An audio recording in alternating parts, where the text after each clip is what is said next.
Hey,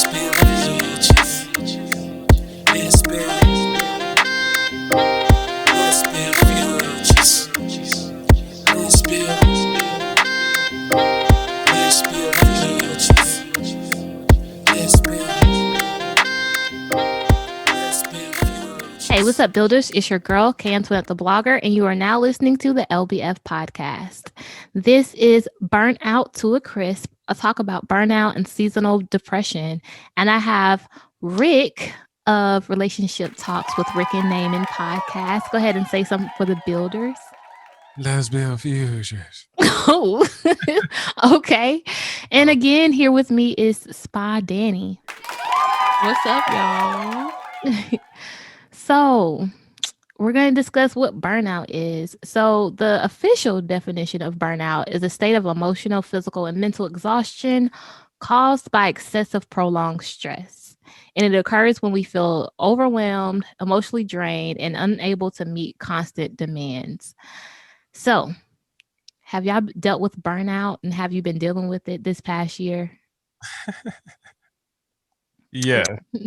Yes, we have. I feel that I could speak for all of us. Yes, we have. Yeah. It's the reason why I did this episode. What you said, Spy? I said most definitely. Yeah. When did you notice like you were burned out? Well, I can speak for myself. For me, it's like when my area starts to get more junky than normal. Like I'm kind of crazy about having my stuff be neat. And when everything starts to not be neat and I look around, I'm like, what's wrong with me? Yeah. I'm tired. Like I just want to lay on the couch. I don't want to do anything. That's when Yeah, I can definitely agree. Like, I'm a mom, so like when I let everything like just go awry and like clutter is everywhere, my car, everything, and like you don't realize it when stuff starts to pile up until like you just step back and you're like, okay, something's not right.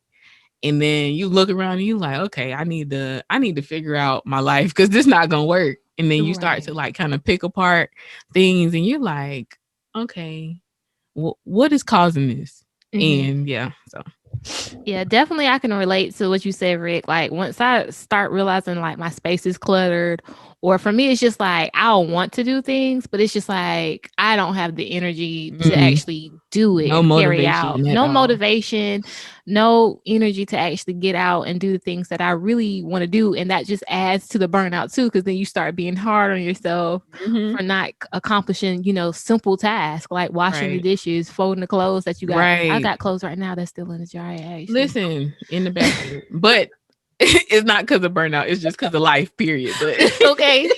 7 to 5 business weeks. Stay in the basket until it's time to wash again. That's how that works. But no, I'm trying to be responsible and do things the right way and fold them first. You said that was the right way. Me.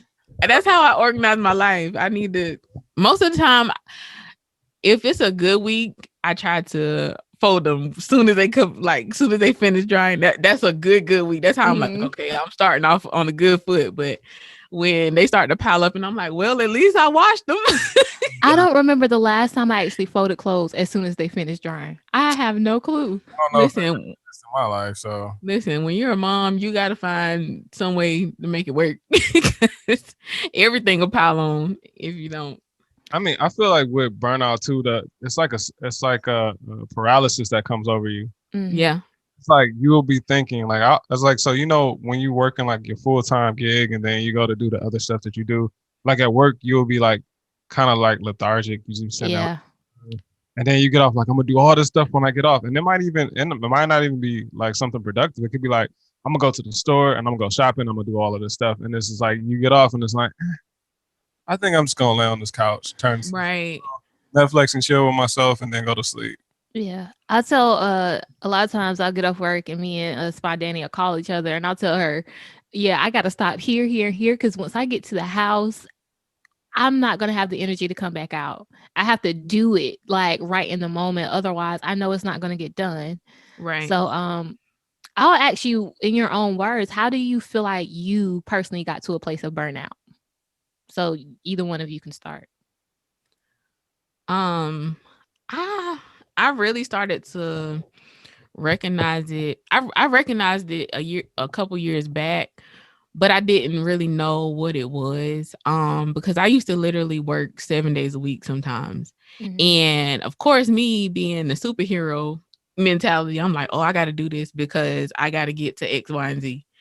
So I have to work all these hours, all these days because I have a goal to meet. Not realizing like that was just adding on to it. But then when I got into another season where I was in a different job and I was driving less and I was still working. I started working closer to home, but I was still doing the same amount of work. I was still doing the most.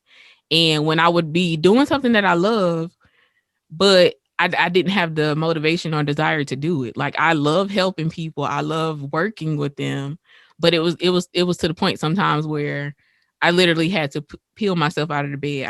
I had to peel myself out of the bed to be a mom. Like it was literally like a weight on my shoulders. And I was like, okay, what is this? Like I need to figure this out because it's not a good look for me. Right. Rick? I feel like this is something you and I talked about quite a bit. And I feel like whenever I try to take on, my mind moves really quickly. So I'll have like so many big ideas that I want to tackle. Mm-hmm. And I'll try to tackle every big idea all at the same time. Yeah. And then I end up spreading myself so thin that I can't do anything, and that burns me out. So Yes. I feel like that was like that was level one. So like not, when I acknowledged that, like as a younger man, that I was trying to do too much and I need to focus on one thing. Focusing on one thing helped, but then Mm-hmm. I found out that the burnout came from giving my energy to other people and not being filled back up. So that's Mm, something like me and that's a Chris good talk one. about all the time. It's like you'll give your energy to 100 people, and they're pulling on you, and Yeah. and it don't even have to be like productive energy. It could be like romantic energy. Somebody wants your attention for that. Somebody wants your help for something. Your parents need you. You know, a sibling needs Yeah. you, and some professionally, somebody could be reaching out to you professionally. It could be a lot going on at your job. And if you're constantly not taking that time for yourself, like me, I wasn't. Mhm. And I was just like constantly just like, you need help? Like I got you. Like let me spend like my day with you instead of doing what I need to do. And then I looked up and nobody was filling into me the way that I needed to Mm. feel into. And Mhm. you weren't feeling into yourself. And I needed that time. Yeah. Instead of focusing on myself, I was just focusing on everybody else. And it kind of kept me distracted. And then I was like, just like use the episode title Burnt to a Crisp. I was burnt to a crisp. And then I was no good to anybody because I couldn't move. Not even Right. yourself, right?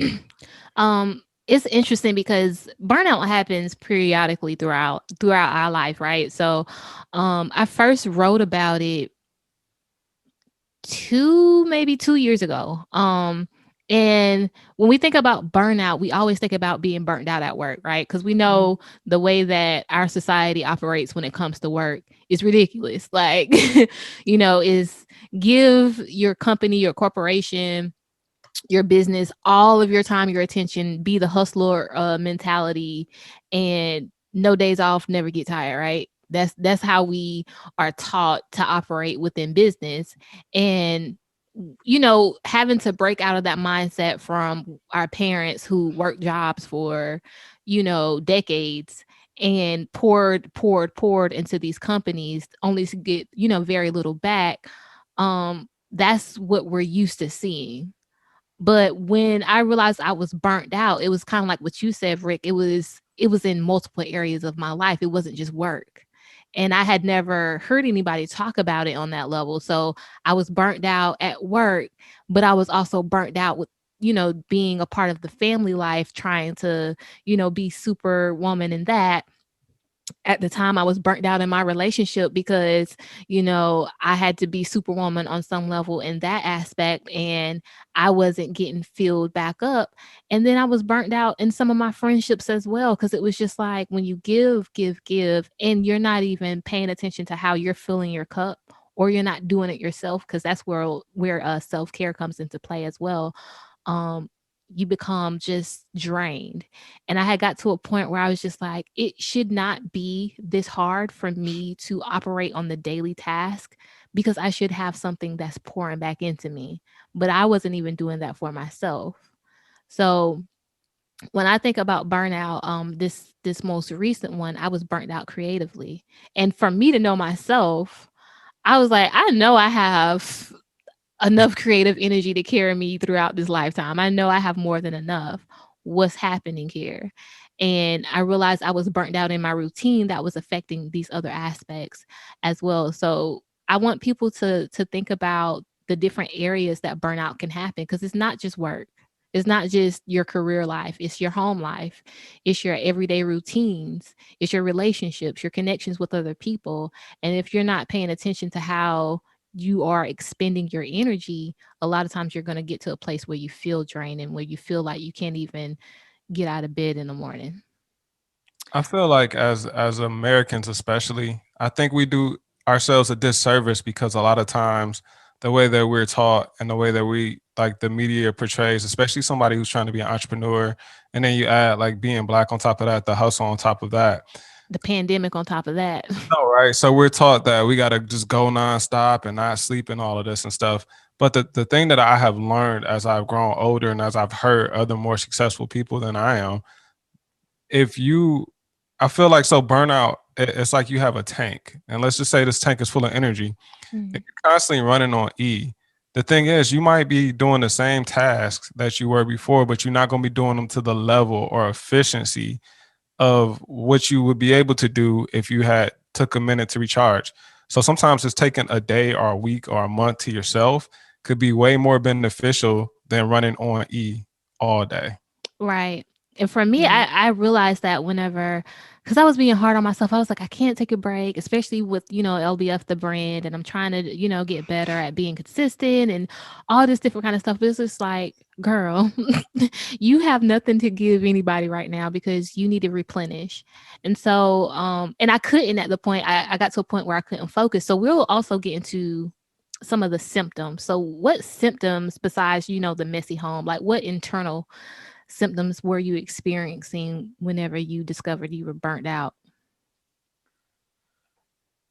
Me, Um, I would get depressed Mm, and nothing would really matter. It's like I would have a disdain for everything, things that I would love to do. And one of the ways that I used to decompress is not so much my decompressor anymore. It's like play like a video game or something like that. Like I wouldn't even want to do that. It's like I don't want to play anything. I don't want to touch anything. I don't want to do anything. Like I just want to be sad, even though it was illogical. Even though I would talk to Candace on that, she was like, "No, you fine. You doing what you need to do." I'm like, "No, I don't want to do anything." No, I never wanted you to feel like it was illogical. I just wanted you to know that you couldn't stay in that space, because I understood on a deeper level, because I go through burnout often because I have to get better. It's always a constant journey trying to figure out how to take care of yourself and how Yeah. to replenish yourself, especially as someone who is definitely. at their core a giver. And so for me, whenever we had these conversations, I wanted you to understand, like, okay, you can feel what you need to feel today. And I Yep. used to say that to you often, but I'm like, tomorrow you're gonna figure out, you're gonna get Don't up, you're stay gonna there. do something. And see, the craziest thing is that I know that, and when you going through yours, you know that, and Yeah.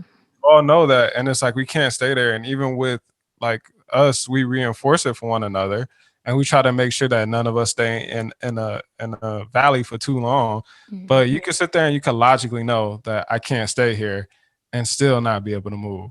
Right. But that's why it's That's important true. to have those people that kind of push you a little bit, gently or with the tough love, however your method is, to get up from the space that you're in, because otherwise this burnout is supposed to be a moment, but if you allow yourself to sit in it, then it becomes a more severe form of like depression. It manifests into depression, and it becomes a whole season or a whole time in your life where you weren't productive, you were feeling down, and you just kind of get stuck in it. But for me, I think I realized one of my symptoms was like I said, I couldn't focus, and it got to a point where I couldn't create because I can't focus on anything for a long period of time. I didn't have, like you said, the desire to do certain things. And I don't know, it's just it happens. But Spy Danny, what symptoms did you have? Um, I I'm just like I get like extremely exhausted where like I just feel like I can't go no more, and I just don't want to do anything. And it becomes like a form of depression, because it's like, no, I don't want to move. No, I just want to stay here. Um, but for me, I'm like, okay, I have to find motivation somewhere. So like I'll be like, okay, I got to do this for Jordan. But like at some point I'm like, no, I got to do this for me. Like I got to get up for me. I got to get myself out of this valley, out of this moment. And just literally fighting to the death. Like no, we're not going to stay here. Yes, it's hard right now. And just reminding yourself like it's just temporary. And if you could push through this moment, or if you can get to the moment where you can pause and you can find some type of way to rest and take care of yourself, like you'll feel better. And once I do, I'm able to push past that moment, then I see, okay, yeah, it really was just a moment. You felt it, but you didn't stay there. So kind of reward myself for getting out of that moment. Right. How we'll know what to do in those moments, and that will be the last thing that we want to do. But once we finally jump in that water, like it feels so much better. Like Yeah. maybe it's like, oh, like I should just go exercise. Like I should go get on the treadmill for a minute. And it's like I don't want to do it, or maybe I want to go to church, but I'm not gonna go to church because I'm not there mentally. But Mm-hmm. whatever your thing is, it's like when you finally just do it and you get there and you like begrudgingly get there and you get there and then you Mm-hmm. like you start to feel better. It's like this Yep. feels way better. So I had a moment yesterday where, I mean, it wasn't like depression or anything, but it was like me being exhausted, and I allowed anxiety to come in for a moment, and I was like, nope, let me get up. And as soon as I started moving and started doing like normal things that you're like, oh, that usually don't work, but just being able to like clean up or just get moving, like did everything for me. And opening the curtains and seeing the sun and all of that, just like all that helped. Oh, I know I need the sunlight. These past few days, and I don't think it was like, by accident. We had a few weeks where it was just nothing but rain, right? Yeah. So we'll get into the seasonal depression part of it too. But I know I'm someone who feeds off, like we all do, but I just feel like such a close connection with sunshine. I'm just like, whenever it's sunny outside, I'm like, let me go soak up some of this energy because I know I need it. But the hardest part sometimes is to start for when you feel like, okay, I just want to lay in bed, or I just want to get to the couch and just, I just want to stay here. tune everything out. One of the interesting parts is I allowed y'all to say what your symptoms were before I officially told, the audience what they are. So the symptoms, the three main symptoms of burnout is exhaustion, alienation from work-related activities, and reduced performance. So just so everybody understands, like, you don't have to have a degree to understand what you're going through. Like, you don't have to do a whole bunch of research to call it out and say, no, I'm burnt out. And for people to, take that answer for what it is, because a lot of times we'll get into this stage where we're comparing apples to oranges. And it's just like, no, call a thing. I'm burnt out. And that's what it is. You're human. So, you have feelings. Right. It's so okay. the exhaustion piece of it is people feel drained, emotionally exhausted, unable to cope, tired, down, don't have enough energy. We all said that, right? Physical symptoms include pain, stomach and bowel problems. I don't know if y'all oh no, y'all didn't experiencing some of that. No. The alienation from work-related activities, which it doesn't have to be your career, but anything that requires work, which for me it is work. People who have burnout find their jobs increasingly stressful and frustrating. They may start to feel cynical about their working conditions and their colleagues. That is definitely where I'm at. 100%. Look, I was about to say, Rick. 100%. Yeah. But for me, I'm sorry. No, go ahead. For me, like it wasn't. I didn't relate in that part, but it was like, even during the experience of being burnt out, like the people that you normally like, they get on your nerves. The things that you normally like to do, like it starts to irritate you. Like that's how it creeps in, and you don't even realize it. And you're like, Normally I'm good and normally this doesn't bother me, but Mm-hmm. that one day it does. And then you're like, man, you getting on my nerves. Like, and Right. I really like you, but you getting on my nerves today. So, it doesn't always have to be like, oh, like I don't like these people at work. Like sometimes it's people that you like and they really are like getting on your nerves, but it's really because of something that you're experiencing, Or on the the fact, inside. right. I think the interesting part for me was the fact that, so not everybody, but y'all know, like my job has been demanding for at least 2 years back to back Mm-hmm. to back to back.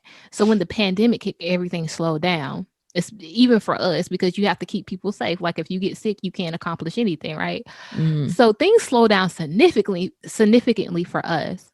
What I realized was the burnout was so severe from the past 2 years that I'm still dealing with it in this year, and we're not even Mm-hmm. doing anything. So I can Yep. go to work and I'm not doing anything strenuous and I'm still feeling tired. I'm still feeling cynical. I still feel like this is stupid. I don't want to be here. Just give me my check. Why can't I get Yeah. paid and not do none of this? But Like, sometimes I feel like burnout and time for a change Yeah. I was just about to say that. correspond to one another. Like sometimes you mhm. get burnt out to a point, or maybe you burnt out because of something new that you need to be doing. And Yeah. time to take a new career or whatever the case might be. Maybe you might need to find a new person if you burnt out in a relationship, or if you burnt out creatively, maybe you don't have the passion for what you're doing creatively as Mhm. much as you did. So I feel like the thing is you have to really be self-aware and kind of communicate with yourself, have a conference with yourself, like Right. you yourself and I, and be like, all right, so how are we actually feeling about this? Mm-hmm. Burnt out, but is this something that still brings us joy deep down? Right. I know a good friend of mine. She does a pros and cons list, and so she'll sit down and she'll try to clear her head, and then she'll be like, "All right, what's the pros of this? What's the cons of this?" And then she'll compare. Mhm. I feel like at a certain point, even with burnout, if you can be honest with yourself and your pro and cons list, if it's more cons than pros, and the pros that's over there do not overweigh the massive amount of cons, then it might be time to move on from a situation or at least change the situation in some way. Right. Right. This week, God kind of like let me see, like, kind of reflect on where I was and where I am. And he reminded me, he was like, the death of something is the birth of something else. So if you're burnt to a crisp, it could be the death of something.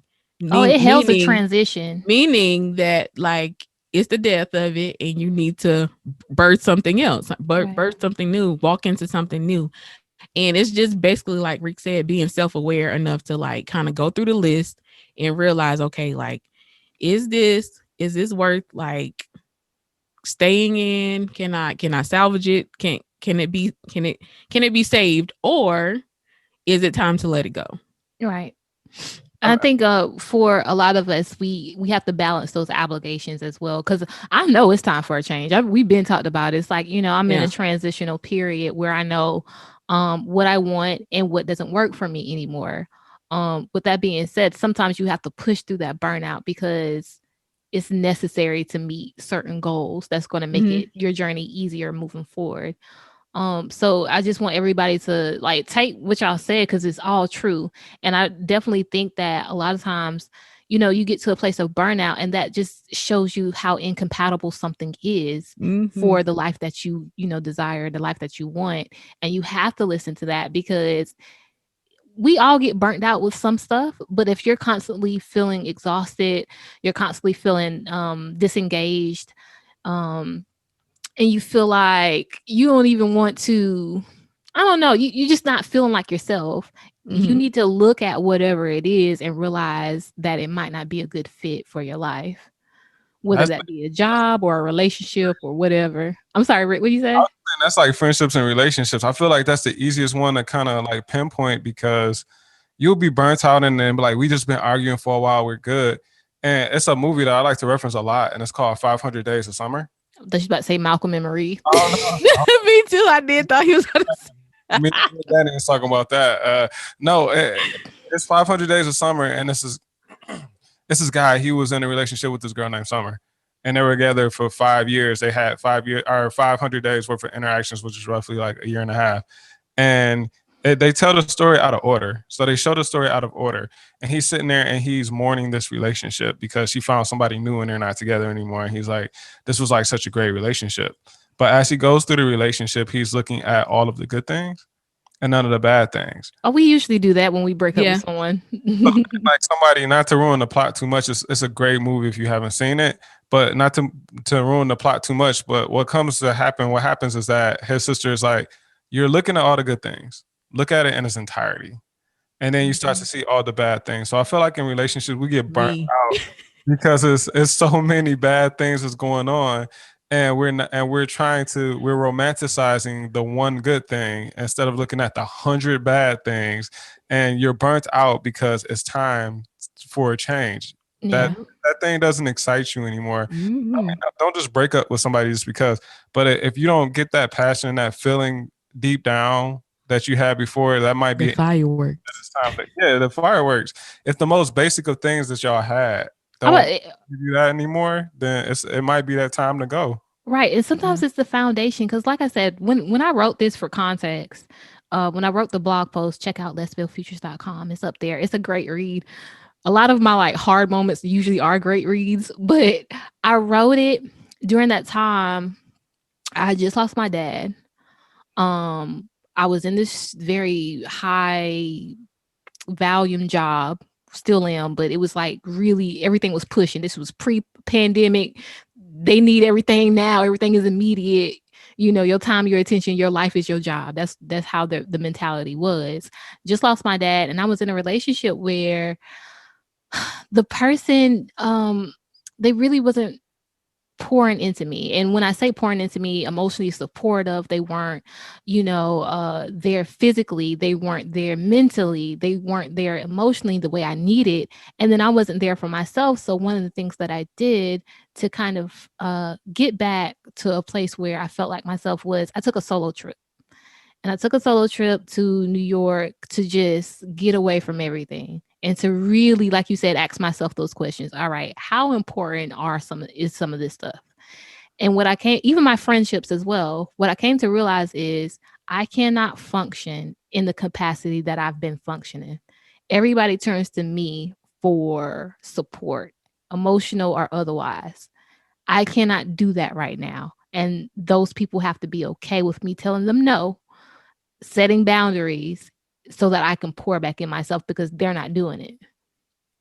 And that meant letting some things go. That meant having some hard conversations with some friends and some loved ones.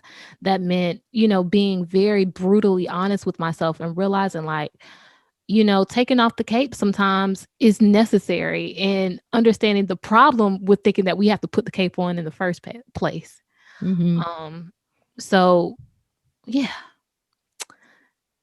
What was I about to go with that? I'm You sorry. My mind was blank. say like, woo. No, because I was like reflecting and I was just like, dang, that was a hard moment in my life. I feel like um, these moments end up like you think about like labor mhm. and like that's a moment of pain, but that from the pain is birth joy. Yeah. Hmm. As long as you take in Go that ahead and preach, turn sir. something beautiful, you know what I mean? Like sometimes it's like the bad things we go through are just to birth something that's gonna be Yep. Yep. Yep. and sometimes we just get stuck in that labor for too long. And we'll stay there and we won't birth the thing that we have in us to birth, but we'll just stay in labor. So just making sure that we walk and do the things that we need to do, whether it's letting someone go that we shouldn't hang on to, whether it's a friend, whether it's like a family member, you need to change our relationship, whatever. If Mhm. Hmm. it's a job, you need to go to a new job. Maybe you have a feeling like a dream that's in your heart, and the reason you burning out is because you're working a 9 to 5 and it's affecting your 5 to 9 and you really have a dream that you're ready to birth and you're going Hmm. to labor, you're ready to Yep. birth it, but you stand at a job because you want to be secure. There's Right. so many things that Come on, talk to me. Talk about my life. Come on, sir. All actually right. you're the example of it though. I mean, you know about it. You know about it literally and figuratively. So it's just Um. sometimes we just gotta make sure we birth that thing out that we have in us so that we don't stay in a burnt out state longer than we have. Right. Right. Um, I was just thinking about like me and Kay Antoinette's relationship. Like it was crazy. Like when you took that solo trip, like I was gone. So like, we didn't have each other to lean on. Like, even though we were still in constant communication, like us being separated birthed like the thing that you needed. You needed to be alone. You needed to go and figure some stuff out, without having your best friend right there. And it just like reminds me of like the season that I'm in. Like we're kind of like separated in this moment too. And God just reminded me, he was like, you need to be alone so that you can birth what you need to birth. And, oftentimes I find myself like, dang, like, I ain't seen my best friend. I ain't talked to her, or we haven't spent a lot of time together. And, sometimes like that's okay. Like, the love is still there. The connection is still there. But sometimes you just need to be alone so you can figure out like your next move, your next steps, and where you need to go. And sometimes like it's just a journey that you got to do alone, but it's literally going to birth some of the best things in your life. Right. I was talking to someone. Y'all know I remember conversations and not the context, right? I was talking to someone and they were like, they didn't understand how a lot of women, and they made it specific for women. They was like, they don't understand how a lot of women decide to, get into a creative lane, whether it be writing a book or starting a podcast or starting a blog after like a bad relationship or going through something. And I was just like, what better way to learn yourself? I don't want to talk. I don't want to listen to anybody or, read anybody's book that hadn't been through something tough, because I don't know if you really know your depths that way. What better way to learn yourself than to go through something? And so, of course, the hard moments, they're hard. But like you said, like you sometimes have to take that journey alone so that you can really know what you're made of and really know what you have to offer and really know what you want moving forward and what you're going to do to get it and know what's compatible for you in those journeys. So, and we don't realize like there's a lot of beauty in like the ugly parts. Like the not so pretty, like, just taking off the makeup, taking off whatever, all the extras, and like really sitting with the truth and the nakedness of it, and just realizing like how beautiful it really is, because you went through something, like you really was in the dirt for a minute, but you're beautiful because you went through that. Right. I mean, you talk about going through alone. The thing that I think about is that if you with your best friend and you kind of think about it, some things that we have to go through in order to really understand it. It's like I can't tell you, and if you're with your best friend, like knowing you two the way that I do, y'all, no matter what, like I know she need to go through this, but like I'm gonna be there to help her anyway. Like yeah. you having that energy and y'all giving that back and forth, and I feel like sometimes what it does is that it doesn't allow you to focus on what you need to learn in that moment. What you focus on, because you're using your friend as a crutch, and that friend is giving you that energy, and even though it's good intense, but sometimes you just got to go through that. Go through that fire to really most definitely. Sometimes our best relationships can kind of enable us in some ways. So it's important, because that was the first. Now, it might sound simple, but that trip taught me so much about myself, my ability to be out in the world on my own, right? I had never traveled by myself. My ability to figure things out. I had got lost in the subway for like 2 hours, but I eventually came back up to the light. I'm glad you're here. But it's simple stuff. And then I was able to focus on, different things and different things I liked, and realize like, I had always been someone that I didn't mind being solo, but it's just those moments and, taking that out of context and not just talking about a trip, but going through things on your own, it really teaches you a lot. And what I learned from my first burnout, right? So that was the first time I had been burnt out for years when I realized I was first burnt out. Like years. And it was like a slow burn until it just kind of just all sparked at once. Just burn out. I just burnt up. That's why it burnt out to a crisp. I was the crisp, okay? Smoke coming off. Look, still a little singed. Okay. And I couldn't do anything. And I had got to a point where I'm just like, I got to figure this out, because I have nothing else to give. Right. So that differs from this most recent one, because with this most recent one, I recognized the signs, right? And even though they were a little different, it took me a little bit longer to recognize it. It didn't take me as long as that first time. Mhm. And I knew that I need to give myself time to rest. So because I went through, these different phases of burnout, I learned a lot about myself. And now I know how to treat my specific burnout a lot better than I would have had I, not going through that first season years back. I learned that I also have seasonal depression. It's Mhm. a very mild case, but it is very much real, which is why I mentioned the sunshine earlier and how important it is for me to go for a walk when the sun is out and to soak that energy up. Because when it's raining for days on end, I can tell a difference in my energy, and that affects, sometimes that can onset burnout for me. So I don't know if either of you have uh identified seasonal depression within yourself, or if you even know what it is.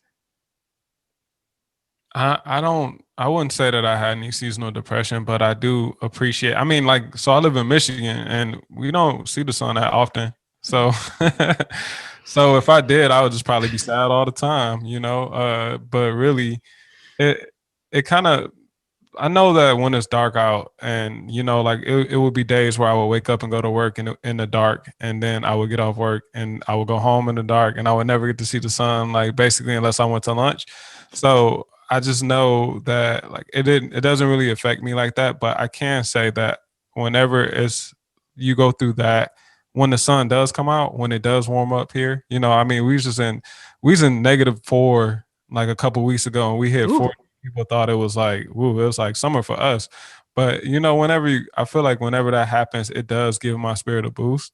When we get that good day, that good sunlight, and there's something about opening up the windows in my house. Like I have Mhm. like windows in the front and in the back, and when I open those up and that light comes in and it hits the house a little bit different, That natural light hits especially in the different. fall. Like something about the fall light, it's just it looks a little bit different than regular light, Mhm. and it just gives you that little extra boost. Yeah. I definitely say I would get a boost. I don't know if I necessarily get sad, but I feel like to a certain degree, we all need sunlight, and if we're not getting that sunlight, it does affect us emotionally. Right. So the official term for it is seasonal affective disorder. And the the acronym for it is SAD. Mhm. That's exactly how I be feeling when the sun not out. I might can do, because I love rain too. I love the smell of rain. I love the sound of it. But after probably like day two, you could take me out because I'm just like, okay, where's the sun? I need it. It's a type of depression that is related to changes in the season. So a lot of people will notice it transitioning from fall into winter. A lot of people will still experience it from winter into spring. So it can be year round, but a lot of severe cases is what they call the winter blues. I don't know if you ever Mhm. heard somebody call it that, but it begins about the same time every year, which for me, that's how I realized I was like, oh, this is really what I struggle with. And it's not like I get depressed, but I get sluggish, I get tired, I get sometimes lethargic. I can't focus as well as I usually, would be able to.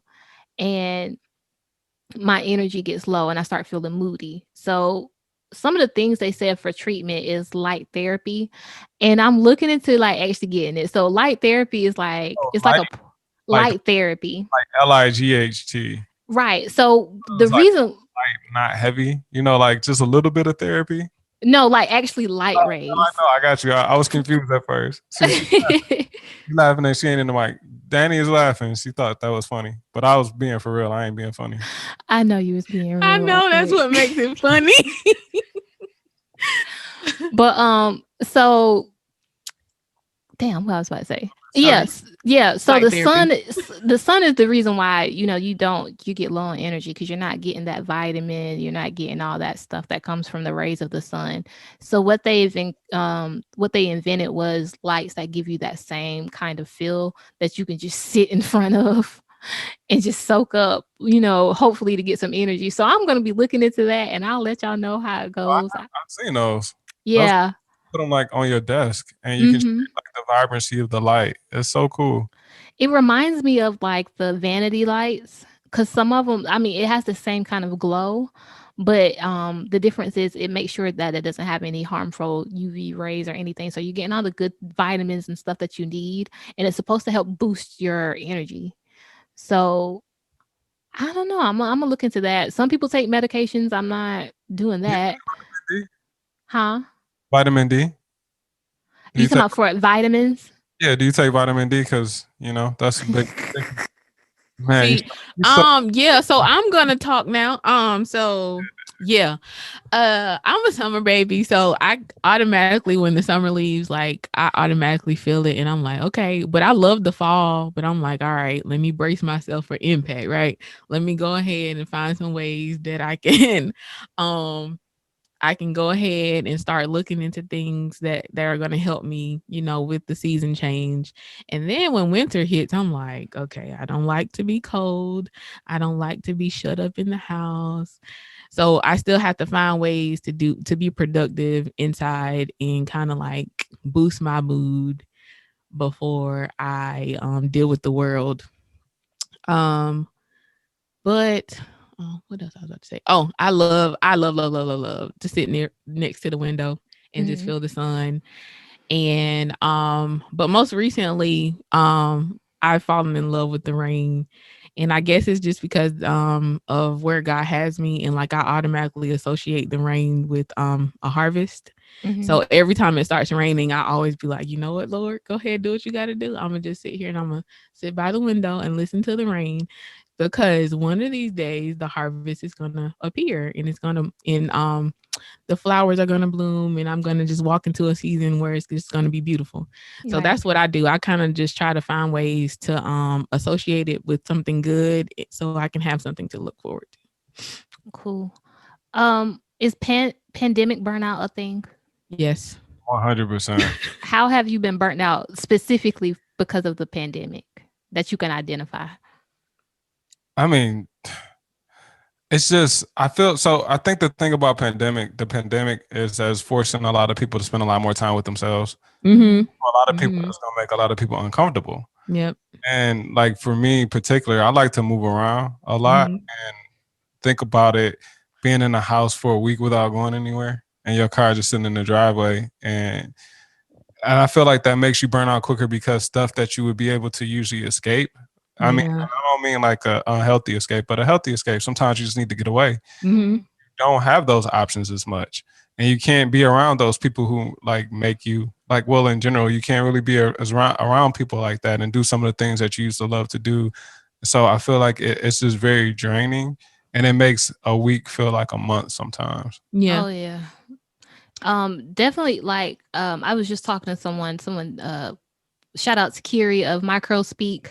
She had tweeted something yesterday on Twitter and she was saying how she just wants a hug. She missed being hugged. And I was like, yeah, touch starvation is a thing. It's And when you real. think about the fact that people aren't getting replenished in the simple ways as a hug or a kiss, because, we can't really do that. It's one thing to have, small kids or family members, like a husband or a boyfriend. But what about, people who are single or people who live alone? That's a whole different conversation, a whole different experience, with the pandemic. Yeah. Before I got in my most recent situation, before I was just like, when's the last time I've been touched? Like, when's the last time I was held or hugged or, had some kind of physical contact? So that's also part of it. Like you said, not having those healthy distractions or those healthy coping mechanisms that we are so used to. Being able to, for me, go to a movie solo dolo was a form of self-care. And it was able, I was able to get out the house and have a really great experience, go sit in a restaurant and have, a table full of food that I'm probably going to take most of it back home. But still, it was an experience that I loved having. And we can't do those things anymore. So now we're in the house. We're still dealing with the same amount of expectations from work. We're still trying to build up our own personal businesses and brands. We're still trying to play mom or dad. We're still trying to be, an equal part of our families with all these expectations that didn't go down, with having to deal with stress being at an all-time high because we don't have any way to release it, or any of the normal ways to release it. So Yeah. Spa Danny offers quality yet affordable massages, customized just for you. Let Danny create a space for you to hit the pause button. Who doesn't need that at the start of 2021? Why not start today?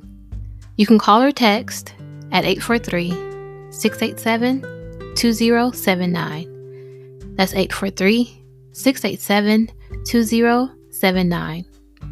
You can also message her on her business page at SpaDanny_ on Instagram, or follow her on Facebook at SpaDanny LLC.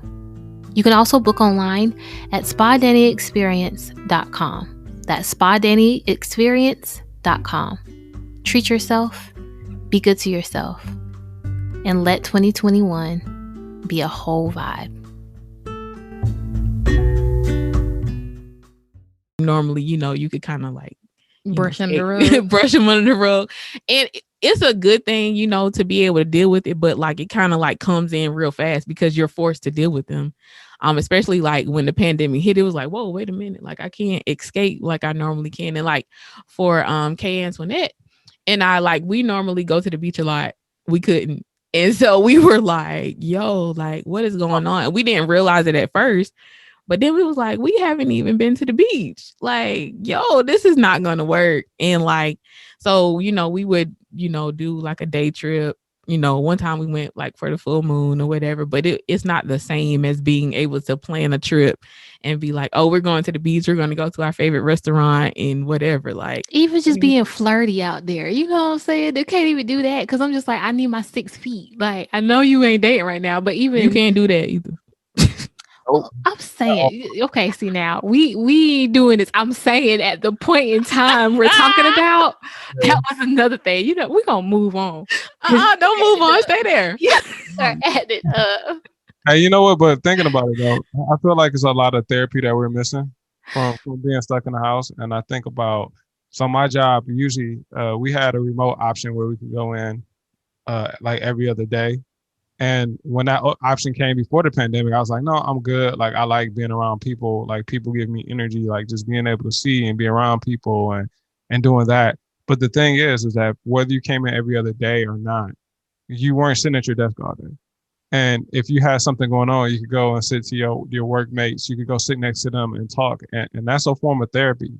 Mm-hmm. And those work relationships have changed significantly because everybody is more busy.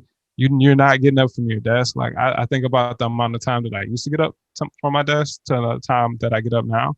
I'll be in meetings for 4 hours and I'll be sitting on my desk for 4 hours straight. And then I get up. It's not healthy. It's not the same thing.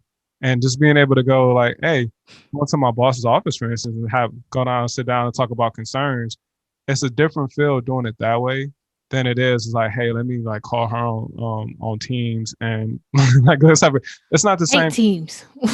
It's not the same thing. You know what I mean? So I feel like you're missing a lot of therapy because I feel like a good friend is a good therapist. And even in work situations, sometimes you have those friends, I put in quotation marks, that you spend time with at work, but you guys can complain to one another. And that complaining lets you get it off of your chest. And you have somebody either relate with you or give you like an alternate view. Mm-hmm. And I feel like it's healing in that, and you don't have to hold it. But right. You have to hold it by yourself. Yeah. And hopefully y'all can get a phone call. It's people that I consider friends at work, at my job, that I haven't talked to in weeks and months, just because we don't have a break and it's not the same thing. We can't just go to lunch together. Yeah. It's a lot of people right now missing their work husbands and work wives. But you said something important, and you said that you don't have the same time. And I think, and we're going to get into the next question about, do we normalize burnout in our society? And I think in life culture, I think we do, especially work. What I've noticed during this pandemic is the work expectations have gotten worse. Mm-hmm. So yes, we might not be going into the building as much, but the difference is, and I was so against it when we first, went virtual. You're inviting work into your home. Yep. And the problem with that is, everybody can say, oh, just set up an area where you are working out of. And that might work, for the most part. But what I realize is my whole house is my expression, right? Is my creative expression, is my sanctuary. When I leave work, I shut work off. That is my balance. That's where I leave work.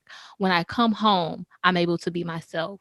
So when I'm bringing work into my home, I'm automatically, every time I pass by the computer, I'm thinking about, oh, what I didn't do, what I didn't do, what I didn't do. Even if I shut that computer down and I'm supposed to be done for the day, I'm thinking about, oh, okay, I still got to take care of this, that, and the third. Whereas whenever I was able to go to a building, I can leave work at work and come home and be home and be present in those moments. You had that job to decompress too. You have it. Yeah. Like I missed that little 30, 20-minute drive. It's like it just gets your mind clear. And it's like this, right? Like stretching after you work out. Like this was the stress. Now I'm going to stretch out. Now we're going into a peaceful time. Like you don't get that stretch anymore. Right. And even the, I don't know about anybody else, but I know even on my level, like it was already hard for us to have like work-life balance. But now the line is so blurred that it doesn't even matter because everything is immediate. Right. So I'm gotten used to getting calls at 8:00 at night about, stuff that has to happen. Cause that's a negative. We have people who, cause the nature of my job, other people work other jobs, right? So they work other jobs, but they still have their obligation to the job that we all work together. And so sometimes you have to work around their schedules. And having to do that is creating this divide where somebody might not get off until 9:00 in the night. It's not my problem. They have a question, so it is, but it is my problem, because I have to make sure they have the information and the resources they need so that we can accomplish this task together. And I think that's happening with a lot of companies where it's just like they're trying to make up for the fact that we're distant socially and we're having to do a lot of virtual things by putting a lot on the individuals that they still have working for their companies. And you can see that where, they might be downsizing. And so now people have to take on more roles because they have to save money, or you can see that where they're trying to make up for when we had to be totally shut down and they might have lost money. And so now the volume of tasks that you have to take care of significantly increases.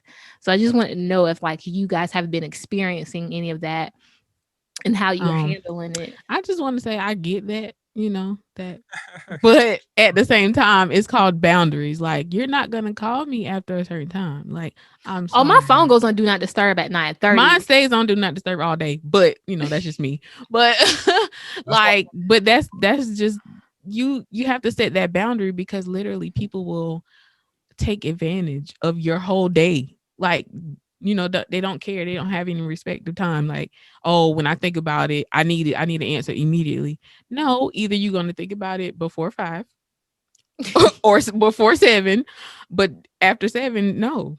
Like, I'll deal with it in the morning. You know what I'm talking about, though. I mean, I do. But the problem is there was no boundary, Yeah, and I get that, but to make it easier for the people that I work with, I'm a part of the team, but that's until I got a couple more months on this thing.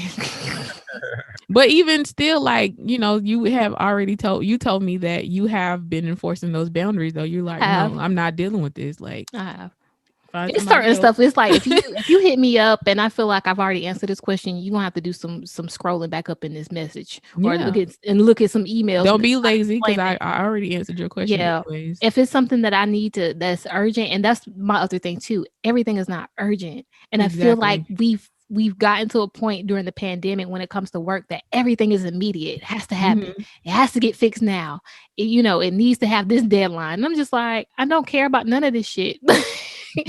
That's how I be feeling most days. I don't care. This is not that important. You could have kept it to yourself because of my integrity and the way that I work, and I'm still working on myself. Once I see it, once you put it out to me, I'm going to think about it. So if I'm thinking about it, I might as well take care of it. Right. So that's something I struggle with. I mean, me and Kay, we've talked about this before and talking about creative spaces. There was someone that I knew and she was in a car accident and it was a song that was playing on the radio during the accident. And if she hears that song, she kind of goes back to that place. So you think about the association that our mind makes with certain traumas. And then you think about having 8 hours of work in your sanctuary, which is your home, whether it's an apartment, whether it's a room in somebody's house, whether it's a room in your own house, then all of that energy is associated with that room now. And I'm sitting in the room where I work. This is my studio, but it's also where I work my 9 to 5. And I remember like me and Kance, whenever we were going back and forth, and she was like, "No, don't put your work there. Don't put your." So the only places I could put it was either in the studio and my or your regular kitchen. office. Yeah, you know what I'm saying, or the kitchen, the living room, places that I'm gonna have to be regardless. It kind of attaches. So if you have a bad day at work, then it's attached to that room and to that spot, and it kind of like sullies it a little bit. And I feel like it's almost like a virus inside of your sanctuary. But the one thing that I will say to all of the builders and everybody whoever is hearing this, it's something that a lot of people that I work with, we like to say, like, if you're doing something where you're not like saving lives, some jobs you have, and you know, like you need to respond like whenever, and it might be something important. But you know, at the same time, just remember how the pandemic went. It's people that were working for companies who thought they were invaluable, and then the pandemic hit, and now they're gone, but the company doesn't care. So at the same time, you got to realize that a lot of these companies, not the individual people, but they have to self-sustain. So if you're not helping them self-sustain, they will get rid of you. So you have to make sure it's your responsibility to make sure you're sustaining yourself, and that is putting up boundaries. Because if it's not the business you own, if you don't own the spa and you ain't giving massages and that's you making your living, you know. Okay, you better talk about plus Spa Daddy in there. You better tell them.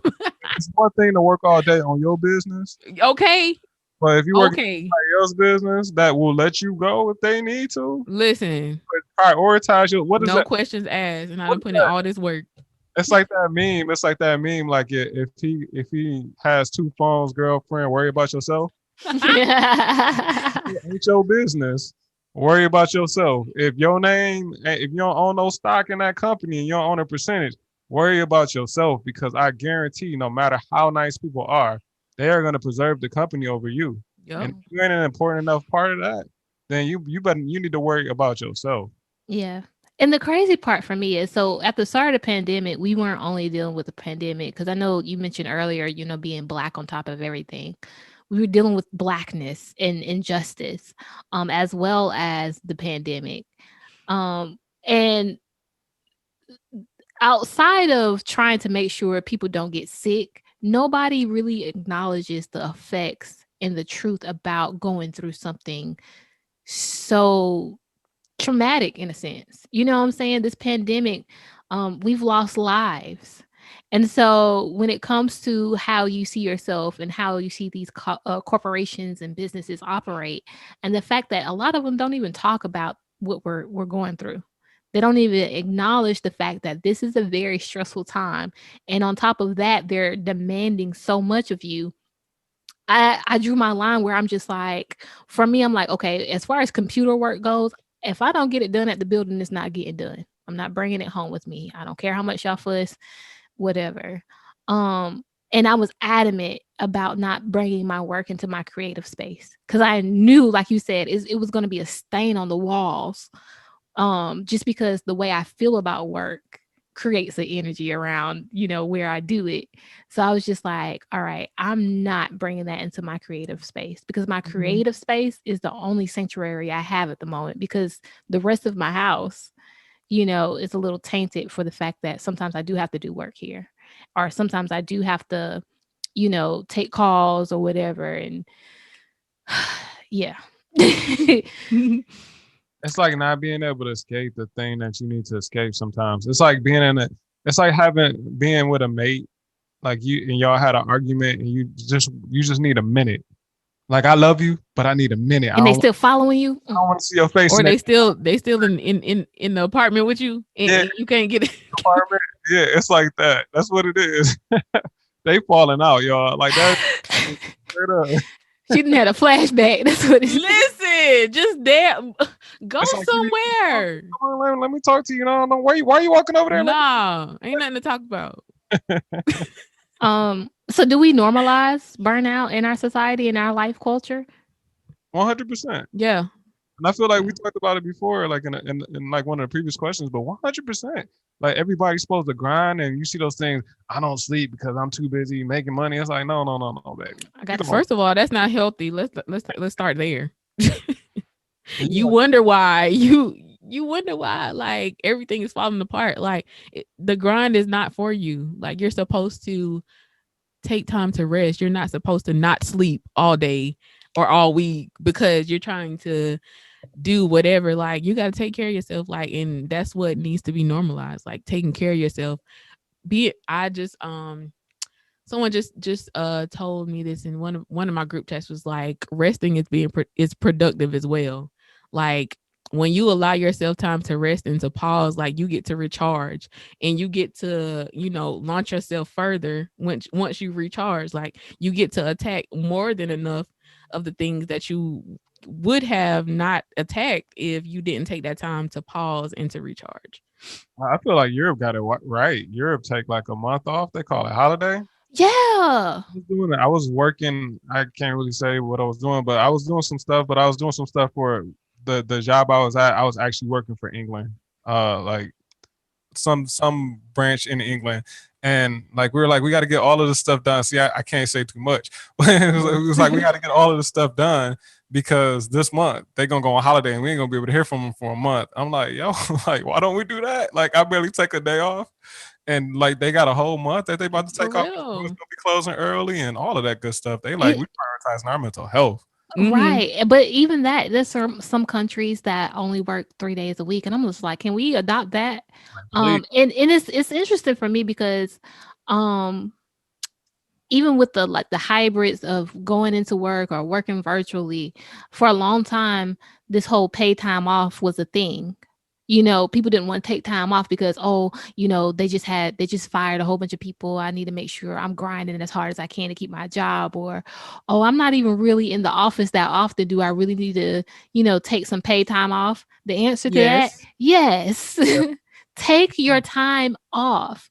You just heard us say, it and more. Right, you're still working. You're working under a pandemic. You're working and having to balance and invite work a lot of times into your personal life and into your home. Take your time off because you need it.